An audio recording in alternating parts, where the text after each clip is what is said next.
तसं पाहिलं तर बोरमाड तांडा हे गाव माझ्यासाठी घरासारखं गाव आहे.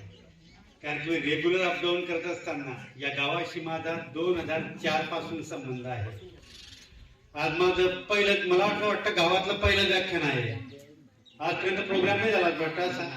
त्याच्यामुळे तरुण तळपदार आमचे विद्यार्थी यांच्या सगळ्यांचा मला फोन आला आणि मी क्विकली व्याख्यानाचं आमंत्रण स्वीकारलं. रात्री प्रोग्राम होता त्याच्यामुळे दिवसा घेतलं. या गावात आल्यानंतर एक आनंद आला की आमच्या भगिनी, दाजी, बाकीचे माझे विद्यार्थी, त्यानंतर माझ्या विद्यार्थ्यांचे वडील की जे भरती झालेले आहेत, की नोकरीला आहेत, सगळ्यांच्या भेटीगाठी झाल्या. तरुण तळपदार सरपंच दिसले, स्वतः धावपळ करताय. आणि सगळ्यात महत्वाचं म्हणजे सगळ्यात महत्वाचं म्हणजे शाळा फार चांगली वाटली.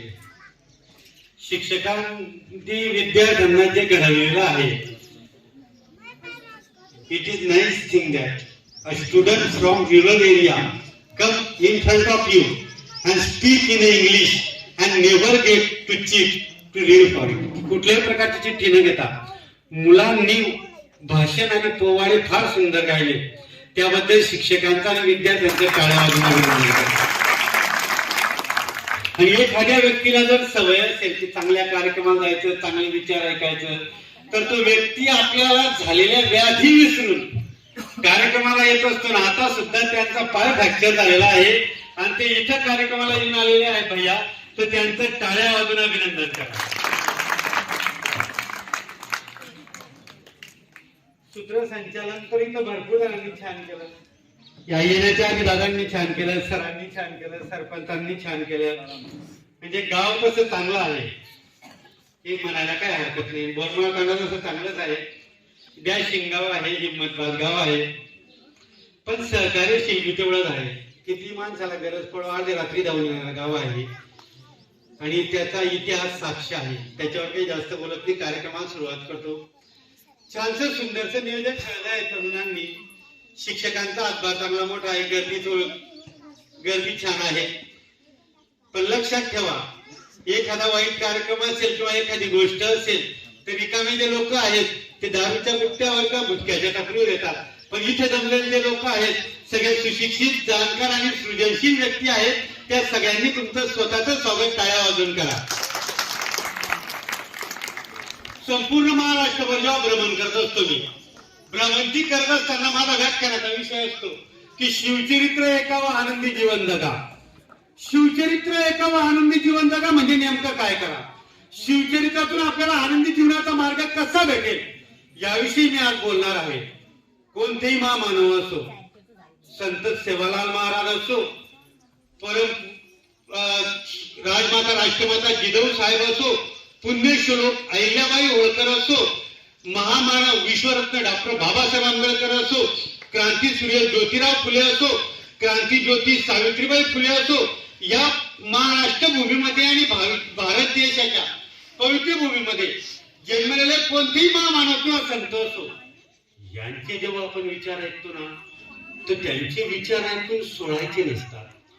त्यांच्या जीवनातून आपल्या जीवनाला मार्गदर्शक संदेश काय मिळाला तो आपण घ्यायला पाहिजे.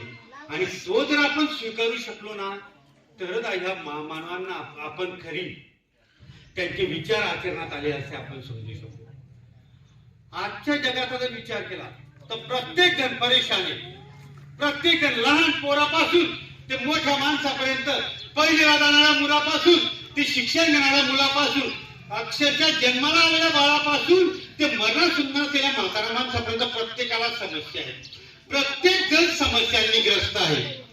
लहान पोर आहे तिथे बसलेले, यांना अभ्यासाच्या समस्या आहेत, त्यांना मायवडील म्हणतात मार्क पाड, त्या समस्या आहेत. जे तरुण पोर आहेत त्यांना नोकरीच्या समस्या आहेत. जे तरुण पोर आहेत कुवारे, ज्यांचे लग्न होत नाही त्यांना लग्न होण्याच्या समस्या आहेत. ज्यांचे लग्न झालेले आहेत त्यांना बायका कशा सांभाळायच्या त्या समस्या आहेत. ज्यांना सुना नाही त्यांना सुना कशा आहेत ती समस्या आहे. तर ज्यांना सुना आहेत त्या सासू सासऱ्यांना त्या खाऊ घालतील कारण ती समस्या आहे. तर सुनांना सासू सासरे चांगले वागतील करायची समस्या आहे, म्हाताऱ्यांना पोर वागवतील करायची समस्या आहे, तर तरुणांना मायबाप आपल्या नावावर जमीन तुमला करतील करायची या समस्या आहे, सरपंचाला पुढच्या पंचवार्षिकला आपलं पद टिकेल का नाही ही समस्या आहे, आपण निवडणुकाची समस्या आहे, तर तरुण व्याख्यान आयोजन करणाऱ्या पोरांना आपण कशी निवडून येऊ ती समस्या आहे. प्रत्येकाला काही ना काही समस्या आहे आणि या समस्यांचं सगळं उत्तर येतो सांग उत्तर आपल्याला शिवचरित्राला दिसतं. शिवचरित्र म्हणजे प्रत्येक समस्येचं उत्तर, की प्रत्येक समस्येचं उत्तर आपल्याला शिवचरित्रात सापडतं.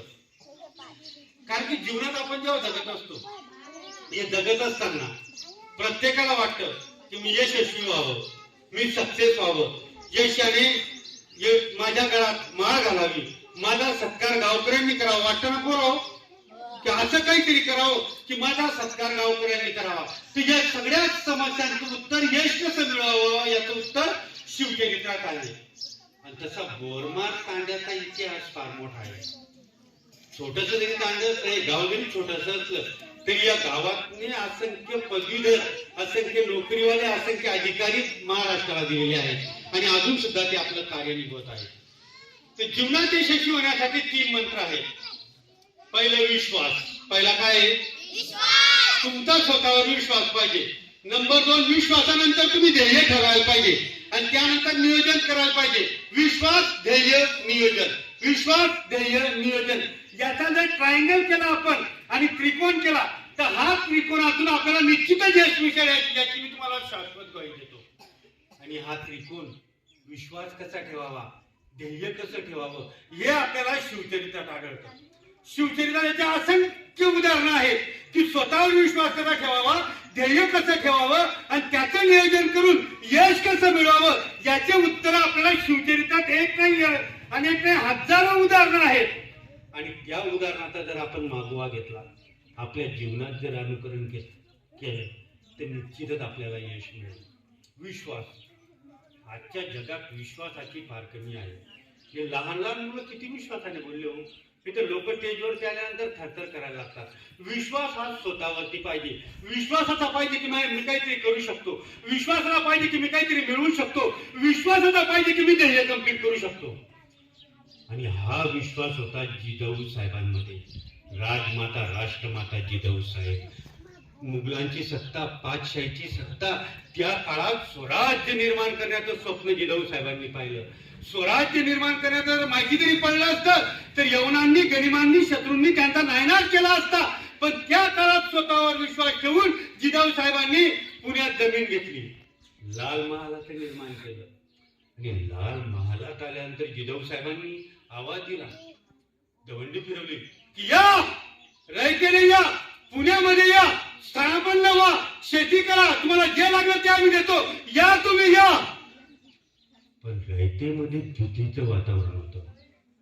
तिथं एक पहार गाडलेली होती, लोखंडी पहार, एक वाहन टाकलेली त्याचा म्हणजे उलटी चप्पल, आणि सांगितलं होतं की या पुण्याच्या धर्तीमध्ये, या जमिनीवर जो कोणी राहायला येईल, जो कोणी आपले मुलं बाळ घेऊन राहायला येईल त्याचं निर्वायुष्य होईल.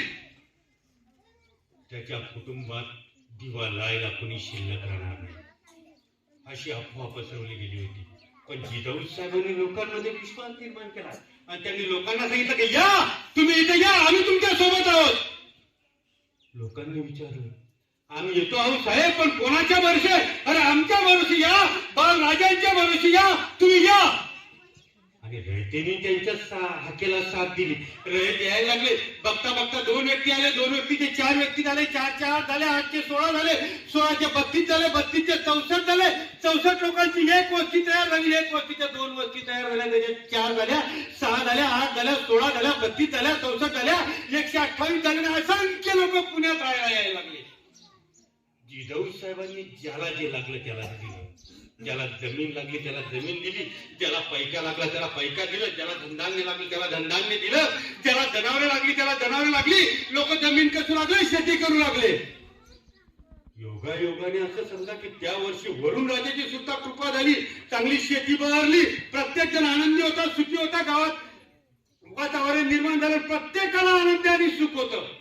की आता घरात पीक येणार, आपल्या घरात पैका का येणार, आपल्याला चांगले दिवस येणार, आपल्याला सुखीचे दिवस येणार, असे प्रत्येक शेतकऱ्याला वाटायला लागलं. पण एके दिवशी अचानक शेतकऱ्यांचा मोहरक्या म्हणजे मुकरदम आणि 8-10 शेतकरी जिजाऊ साहेबांसमोर आले. त्यांच्या चेहऱ्यावर दुःख दिसत होतं, त्यांच्या चेहऱ्यावर वेदना दिसत होत्या. जिजाऊ साहेबांनी त्या घेरल्या आणि त्यांना बोलवलं. त्यांनी मुजरा केला आऊसाहेबांना आणि आऊसाहेबांना म्हटलं की काय झालं, काय समस्या आहे, आम्हाशी सांगावं, काय समस्या आहे तुम्हाला, सांगा मला.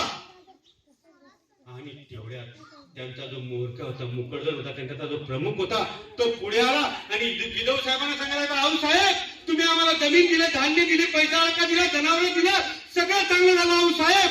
प्रत्येक ठिकाणी आम्ही पेरणी केल्यानंतर आता पीक येणार, आमच्या घरात पैसा अडका येणार, आम्ही सुखी संपन्न होणार.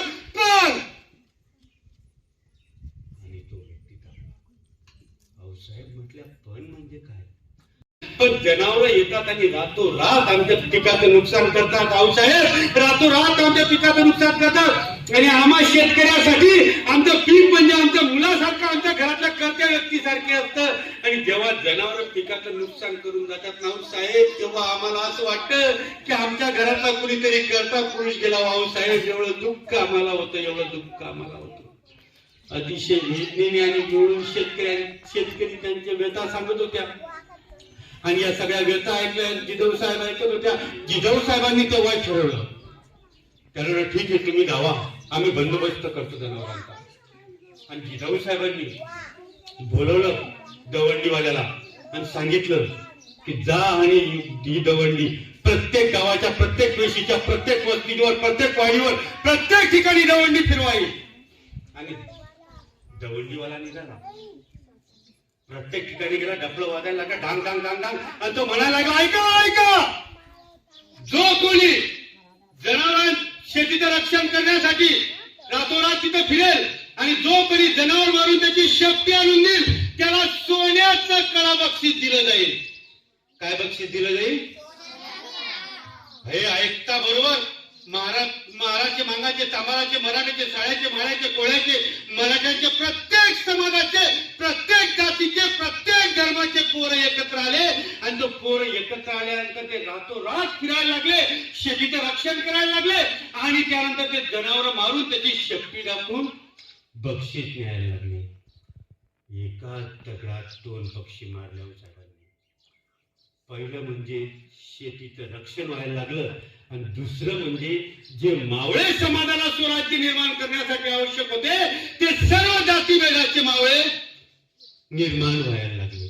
स्वराज्य हे सर्व जातीभेदाच्या लोकांनी केलेलं आहे. स्वराज्य हे सर्व जातीच्या लोकांनी निर्माण केलेलं आहे. याच्यात मराठ्यापासून मार बांधव, मान बांधव, मातंग बांधव, बंजारा बांधव, धनगर बांधव, प्रत्येक समाजाच्या माणसाचा स्वराज्य निर्मितीमध्ये हात आहे. आणि तुम्हालाही माझ्या व्याख्यानातून काही न्यायचं असेल ना, तर कुठलाही जाती धर्मभेद न करता, कुठल्याही जातीवर भेदभाव न करता सगळ्यांनी समानतेने वागा आणि हे जात घ्या. प्रत्येक लोक यायला लागले, मुलं यायला लागले, ते राखण करायला लागले, जिजाऊ साहेबांना शेपटी दाखवू लागले आणि त्यानंतर सोन्याचं कडं घेऊन जाऊ लागले.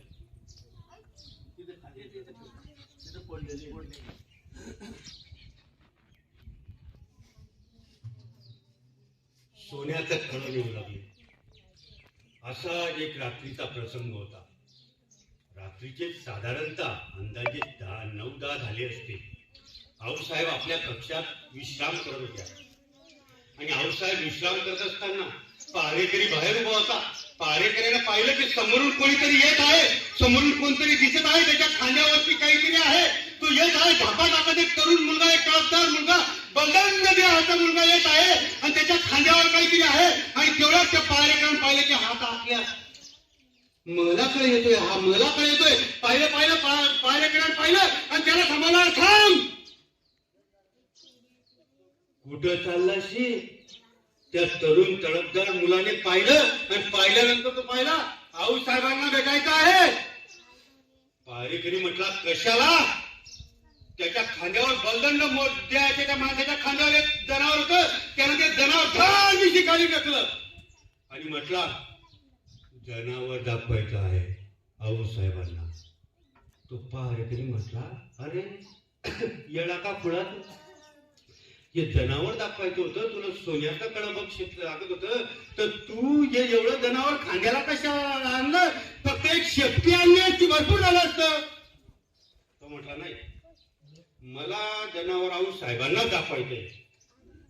पारेकरी म्हणतोय अरे बाबा येडापणा नको करू, तू जा घरी, आऊसाहेब शेण्यात कक्षात आहे, ही रात्र आहे, आराम करत आहे, तू घरी जा. पोरगा काही ऐकायला तयार नव्हता, तरुण मुलगा तरुण रक्त ते तो ऐकायला तयार नव्हता. पारेकरी समजत होते, दोघांमध्ये बाताबाची झाली, दोघं जण बोलायला लागले आणि तो आवाज आऊसाहेबांनी ऐकला आणि आऊसाहेब बाहेर आल्या.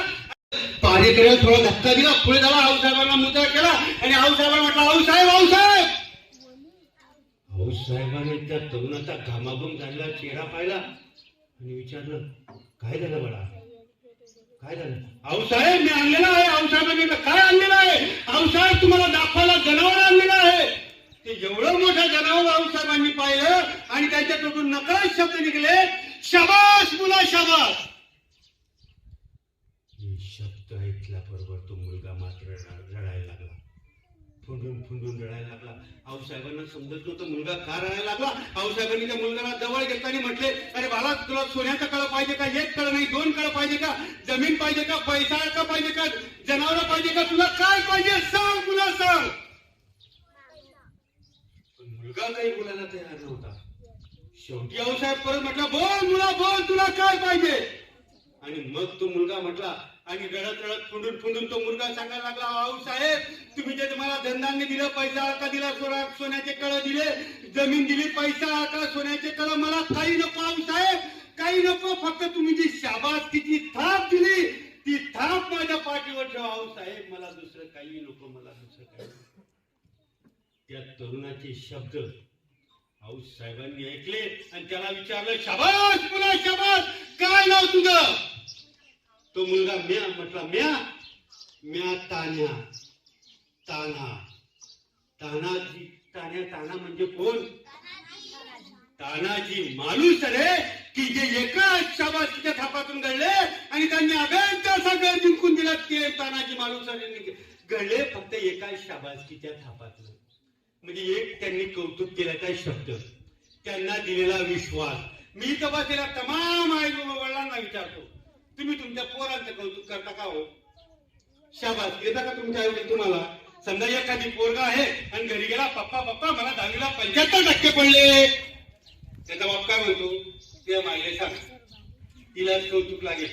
त्या राम्याच्या पोराने 85 पडले, काय तीर मारला तू करता का कौतुक, म्हणतो कोणतं बाप वा चांगले मार्क पाडले बेटा तू. एखादा पोरगाला म्हटला पप्पा भरतीला गेलो मी 1 मार्काने गेलो 2 मार्काने गेलो, अरे कोणता तीर मारला, पैसे वाया घातले, बाप पोरा म्हणतो आणि जा घरात जा हाडाळून बस. असं कधीच नका करू. तुमचा मुलगा जर तुमच्याकडे आला आणि आज शिवचरित्राच्या व्याख्यानातून जर तुम्हाला काही घ्यायचं असेल तर तुमच्या मुलांच्या पाठीमागे उभे राहा, तुमच्या मुलांच्या बरोबर उभे राहा आणि त्यांना म्हणा बेटा आज तुला 75% मिळणार, प्रयत्न कर, पुढच्या वेळेस निश्चितच 85% मिळतील. आज तू पास झाला ना, अजून प्रयत्न कर, 1 मार्काने भरतीत झाला, अरे पुढच्या भरतीमध्ये तू पहिला येशील. आणि बघा तुमची मुलं निश्चितच यशाला जवळ निघाली. त्याच्यामुळे शिवचरित्रातून काही घ्यायचं असेल ना तर हा विश्वास तुमच्या पोरांमध्ये निर्माण करा. आणि आमचे तरुण बी साधे नाही, तो तरुणांमध्ये बी लय विश्वास दिसतो मला प्रचंड. अपडाऊन करताना, बसमध्ये जाताना, टू व्हीलर जाताना, बाहेर फिरताना तो एका दिवशी रात्री दिसतो. 14 फेब्रुवारी व्हॅलेंटाईन डे, प्रेम दिवस, तुझे चिठ्ठी, मी तुझ्यासाठी मार खाईल. तरुणांनो आपल्या मित्रांना असा विश्वास देऊ नका रे. त्यांना जर विश्वास द्यायचा ना त्यांना म्हणा तू काय भरती, मी तुझ्या बरोबर आहे, तू जा पुढे, मी तुझ्या बरोबर येईल, आपण दोघं जण नोकरी लागू, दोघं जण पुढे जाऊ, दोघं जण नाव कमवू आणि आई वडिलांचं नाव कमवू. हा विश्वास द्या आणि हा विश्वास दिला तरच पुढे जाऊ तुम्ही. विश्वासानंतर दुसरा मुद्दा येतो तो म्हणजे ध्येय. की ध्येय विश्वास आला तुमच्यामध्ये, भरपूर विश्वास आता इथं बसलेले तरुण पोरं पोरी यांना वाटलं आणि एखादी पोरगा गेला आणि म्हटला दादा पप्पा, गावातले लोक भेटते मला कलेक्टर व्हायचं आहे, मला तहसीलदार व्हायचं आहे, मला डॉक्टर बनायचं आहे, मला आर्मीत जायचं आहे, मला इंजिनियर बनायचं आहे. जेव्हा तुमच्यात असा विश्वास येईल ना, तेव्हा लक्षात ठेवा, पाय वळणारे भरपूर तयार होतील. एखादी आयरा गैरानं तू काय राहिली, तो काय म्हणेल माहिती का, तुला कलेक्टर व्हायचंय, तहसीलदार व्हायचंय. जो काय का काय ते कलेक्टर तहसीलदार ते जोपणी आहे, तू होणार नाही, तुझ्याने शक्य नाही.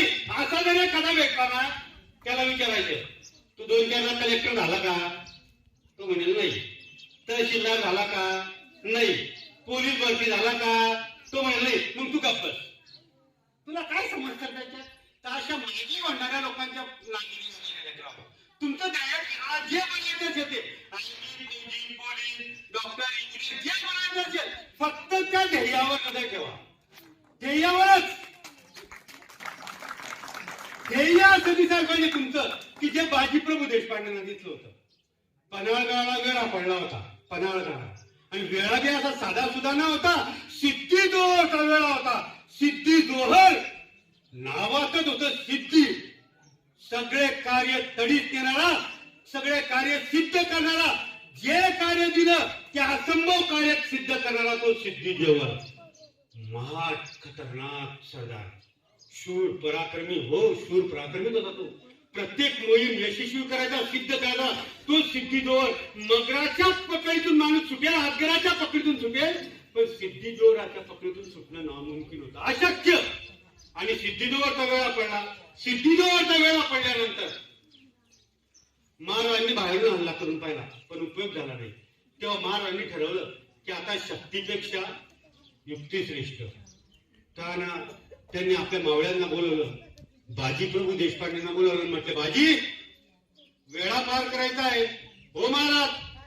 जायचंय सुटून. हो महाराज. निघायचंय आपल्याला अमावस्येच्या रात्री. हो महाराज. नाही, हा शब्द नाही. हो, त्यांच्या दृष्टीने नाही, हा शब्द नाही. त्यांना म्हटलं, बाजी हे करायचंय, तानाजी हे करायचंय म्हणजे होईलच ते. तेव्हा ते संभव होतं. तुम्ही जर निगेटिव्ह विचार करायला लागले ना, तर होणार नाही. पॉझिटिव्ह विचार करा. किती बांधायला लागतील, किती मावळे लागतील. बाजी म्हटले, 600 भरपूर झाले महाराज. 600 बांधलांची एक टीम तयार केली. शिवाकाशाला एका याच्यात बसवलं. एका पालखीत महाराज एका पालखीत बसले आणि अमावस्येच्या रात्री निघाले. प्रत्येकाचं ठरलेलं होतं की अशक्य काम आहे. वेळा पार करताना जर आपण सापडलो तर गनिम आपल्याला, शत्रू आपल्याला कापल्याशिवाय राहणार नाही. आपल्या शरीराच्या खांडोळ्या करेल, तरी सुद्धा एकच ठरलं होतं, बस आपल्या राजांना विशालगडावर पोचवायचं. ते ठरलं. राजांना विशालगडावर पोचवायचं, तोपर्यंत मृत्यूला सुद्धा येऊ द्यायचं नाही आपल्याकडे. ठरलं त्यांचं. आणि निघाले. अमावस्येच्या रात्र होती. पावसाचं वातावरण चालू होतं.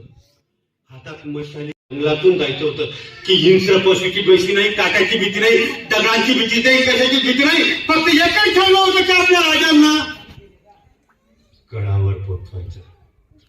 ते ध्येयावरती नजर. आणि निघाले. अतिशय संत गतीने, मंद पावलांनी. रात्रीच्या वेळेस मावळे चालायला लागले. त्यावेळेस फक्त 2च आवाज यायचा. तो म्हणजे पडणाऱ्या त्या पावसाचा टाप टाप टाप, त्याबरोबर मावळ्यांच्या पावल्यांचा, आणि तिसरा म्हणजे ढगाळ कळकळणारा विजेचा कळ कळ कळ कळ कळ. वीज कळकळली का मावळे एकमेकाकडे पाहायचे आणि म्हणायचे, आता गणित पाहणार तर नाही. आणि तेवढ्याच मावळे आले. सिद्धी जोहरच्या तंबूजवळ आले, त्याच्या वेड्याजवळ आले. वेड्याजवळ आल्यानंतर प्रत्येकाला धाकधूक सुरू झाली. प्रत्येकाच्या मनात भीती झाली की शत्रूने आपल्याला पाहिलं तर काय होईल. भीती सुरू झाली, पण ती भीती मरणाची नव्हती. आपल्याला काय होईल ही भीती नव्हती. ती भीती होती की आपल्या राजाला काही व्हायला नको. लाख मेले तर चालतील, पण लाखांचा पोशिंदा जगला पाहिजे. राजांना सही सलामत गडावर पोहोचवलं पाहिजे. आणि मंद गतीने, संत गतीने वेड्यापासून ते चालायला लागले. चालतात सगळेजण तिथे गेले. आणि गेल्यानंतर त्यांनी वेढा पार केला. वेढा पार केल्यानंतर एकमेकाकडे पाहिलं, थोडा सुटकेचा श्वास घेतला आणि प्रत्येकाला वाटलं की आता आपण सुटलेलो आहोत, आता जंगलाच्या रस्त्याला आलेलो आहोत, आता आपण जाणार आहोत, आता आपल्याला कोणाची भीती नाही. तेवढ्यात तेवढ्यात सिद्धी जोहरच्या हेराने पाहिलं. हेर म्हणजे जासूस पाय, आणि त्याने पाहिल्यानंतर तो ओरडायला लागला, शिवभाग्य शिवभाग्य शिवभाग्य. मावळ्यांनी ठरवलं की याचा पाठलाग करायचा आणि याच्या पाठलाग करायला लागलो तर आपला अंतर कापलं जाणार नाही. मावळे तुफान वेगाने धावायला लागले. छातीचे मधले त्यांचे जेवढे शरीरात त्राण होता, जेवढे दंडामध्ये बल होतं, त्या वेगाने धावायला लागले आणि चालायला लागले. एकच ध्येय होतं राजांना विशालगडावर पोहोचवायचं. आणि तेवढ्यात सिद्धीदोरचा हेर गेला, आणि हेर गेल्यानंतर सिद्धीदोरच्या तंबूकडे तो पळायला लागला आणि पळता पळता म्हणायला लागला, हुजूर हुजूर हुजूर. तो बाहेर आला, सरदाराने म्हटला, क्या हुआ, क्यों चिल्ला रहा है? तो हुजूर, अरे आगे तो बोल, हुजूर हुजूर, अरे आगे बोल. तो हुजूर, क्या शिवा भाग गया? सरदारला तास झाला. शिवा भाग गया? अरे नशा किया है क्या तूने? क्या पगले जैसी बात कर रहा? शिवा भाग गया? कैसे भाग गया? कहां से भाग गया? हुजूर यहाँ से भाग गया. अपने सामने से भाग गया. हा हुजूर चला गया, शिवा चला गया. मी त्याला म्हणत होतो की राजे गेले, छत्रपती महाराज पळून गेले, त्याच्याकडे डोकंच काम करत नव्हतं. तर सिद्धूजी कैसे भाग गया? भाग गया हुजूर, पर भाग गया. कैसे गया पता नहीं, पर चला गया. मैंने खुद अपनी आंखों से देखा.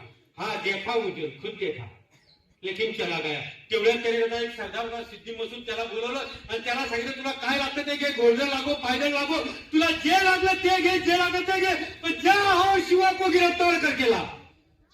सैन्य निघालं. पुढे आपले मावळे जवळपास 4-5 तासापासून धावताय, पळताय, 1-2 प्रहरपासून पडून राहिले. ते थकलेले, आता नवीन ताज्या नावाचं सैन्य येत आहे. तेवढ्यात धुळखिंड आली, पावनखिंड आली. पावनखिंड आल्यानंतर मात्र बाजीप्रभू देशपांडे सांगले. त्यांनी सांगितलं की राजन, तुम्ही जा, हे 300 बांधल घ्या आणि तुम्ही निघा. या 300 उरलेल्या 300 बांधलांनीशी जोपर्यंत हा बाजी जिवंत आहे तोपर्यंत एकाही गनिमाला, एकाही शत्रूला पुढे येऊ देणार नाही. तसं पाहायला गेलं तर महाराजांनाही हा निर्णय मान्य नव्हता. पण शेवटी महाराजांनी बाजींचं ऐकलं आणि बाजी म्हटलं, राजे विश्वास ठेवा, आपलं ध्येय गडावर पोहोचायचं आहे. जोपर्यंत गडावरच्या 3 तोफा धार धार धार धार ऐकू येत नाही तोपर्यंत आम्ही एकाही गनिमाला पुढे जाऊ देणार नाही, एकाही शत्रूला पुढे जाऊ देणार नाही. आणि आले शत्रू गणिम आणि बाजीप्रभू देशपांडे यांना दिसायला लागले. आता त्यांना जाणवलं की आता हात काय होणार, लढाई होणार. दगड फेकायला लागले, दगड फेकायला लागले, दगड फेका की गनिमाला लागायचा. एक पळाले खाली, चुप सरदार की कर हुजूर. तो ना क्या हुआ, पत्थर बरसा रहे हैं. तो म्हटला क्या पत्थर मार रहे हैं हुजूर?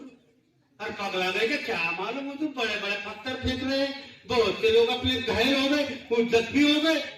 त्यांना काही जेवण तरी, चलो चलो चलो, टेन्शन नको, पत्थर बरसा रहे, बैसा रहे, तुम आगे बोलो आगे बोलो आगे बोलो. आणि जेव्हा बाजीने जाणवलं की आता हातगाईवरला येणार, तेव्हा एका हातात एक दांडपट्टा, दोघा हातात 2 दांडपट्टे घेऊन बाजी लढायला लागले. अशी लढायला लागले, अशी मावळे लढत होते की एक जर मावळा गेला त्याच्या की दुसरा उभा राहायचा, पण माघार घ्यायचं नाही. त्या एकाही गनिमाला, एकाही शत्रूला पुढे जाऊ द्यायची नाही. परेशान झाले ते. तेवढ्यात त्यांच्या सरदाराने ओळखलं कि जो सबके सामने लड़ रहा है ना, वो बाजी प्रभू देशपांडे, उनका सरदार है, म्हणजे त्यांचा मेन लीडर आहे, उसे खत्म करना पडेगा. आणि तेवढ्याच त्यांनी बोलवलं आणि बंदुकाला धारी बोलवलं. त्या काळात इंग्रज होते म्हणून बंदुका होत्या. बंदूकदाराला बोलवलं आणि सांगितलं, जाओ पहाड़ पे निशाना लगा. तो म्हटला, हा हुजूर जाता हूं. तो गेला पहाडीवर, बंदूकदाराने निशाणा धरला. सरदारकडे पाहिलं आणि परत म्हटला, हुजूर, अरे अभी क्या हुआ, किस पे निशाना लगाओ? तो अरे बाजी प्रभु देशपांडे पे निशाना लगा, जो शेर की तरह लड़ रहा है उस पर निशाना लगा. त्याने बी ऐकलं. त्याने परत निशाणा धरला. त्याच्याकडे पाहिलं आणि परत म्हटला, हुजूर. अरे आप क्या हुआ? अरे यहाँ तो सभी शेर की तरह लड़ रहे हैं, इनमें से बाजी प्रभु देशपांडे कौन है? सभी शेर की तरह लड़ रहे हैं. हे ऐकल्यानंतर मात्र जेव्हा तो सरदार उत्तर देतो, ते उत्तर ऐका तुमच्या काळात थांबणार नाही. तो म्हणतो की अरे जो शेर की तरह लड़ रहा है पूरे खून में लथपथ लाल हो गया है तब भी लड़ रहा है ओ बाजी प्रभु देशपांडे मार उसे गोली. मग त्याने ओळखलं खून में लाल हो गया है पूरा लाल दिख रहा है वो एक ही इंसान है कि जो हाथों में दो दान पट्टे लेकर आ रहा है वो बाजी प्रभु देशपांडे उसे गोली मार. धरला निशाणा लावली बंदूक आणि बरोबर गोळी सुटली सु सु सु सु सु आणि बाजी प्रभूंच्या छातीत गेली. गेल्याबरोबर दिशी पडले बाजी प्रभू देशपांडे. मूर्छित झाले, बेशुद्ध झाले. 10, 15, 20, 25 सेकंद गेले असतील. उठले. विशाल गडावर तोफेंचा आवाज आला. हाताखालचे व्यक्ती म्हटले नाही. विशाल गडावर तोफेचा आवाज आला नाही म्हणजे राजे अजून पोहोचलेले नाहीये. माझं ध्येय अजून कंप्लीट झालेलं नाहीये. हे ध्येय कंप्लीट न झाल्यामुळे राजांना पोहोचल्यामुळे मी लढत राहील. दोघं दानपट्टे हातात घेतले आणि तोपर्यंत लढत राहिले. तोपर्यंत धाड धाड धाड धाड 3 तोफांचा आवाज आला नाही. 3 तोफांचा आवाज आला तेव्हाच प्राण सोडले आणि राजांना सुखरूप विशाल गडावर पोहोचवलं. हे असं ध्येय हे असं ध्येय ठेवा. तुमचं जे ध्येय आहे ना पोलीस मध्ये जायचं, भरती व्हायचं, आर्मी मध्ये जायचं, डॉक्टर व्हायचं, इंजिनियर व्हायचं, नाव कमवायचं, गावाचं नाव कमवायचं, आई वडिलांचं नाव कमवायचं, त्या ध्येयावर इतकं इतकं इतकं प्रेम करा की ध्येय आणि तुम्ही एकच व्हायला पाहिजे. असं एक होऊन जा की तुकाराम महाराज म्हणायचे की देवा पाहावया गेलो देवाची होऊन गेलो. अरे इतका एकरूप झालो देवपानामध्ये की मला देवत्व मिळालं. एवढं ध्येयाची एकरूप. आणि असे ज्या दिवशी तुम्ही तरुण मंडळींनो ध्येयाशी एकरूप व्हाल ना त्या दिवशी निश्चितच तुमचं ध्येय पूर्ण होईल. असं असंभव कार्य तुम्ही शक्य करू शकाल. ते शिवचरित्रातून काही घ्यायचं असेल ते हे ध्येय घ्या आणि नियोजन करा. ध्येय ठरलं म्हणजे माणूस यशस्वी झाला का? नियोजन करा की आपल्याला जे बनायचं आहे ते आपण कशा पद्धतीने बनवू शकू हे नियोजन करा. हे जर नियोजन आणि ध्येय जर आपण ठेवलं तर निश्चितच तुम्ही यशस्वी व्हाल. तरुण मित्रमंडळींनी जे माझ्या कार्यक्रमाचे आयोजन केले त्याबद्दल त्यांचे आभार मानतो. आणि संध्याकाळी मला 2-4 ठिकाणी अजून जायचं आहे. त्यामुळे थोडक्यात माझ्या व्याख्यानाची सांगता करतो. जय गौ जय शिवराय.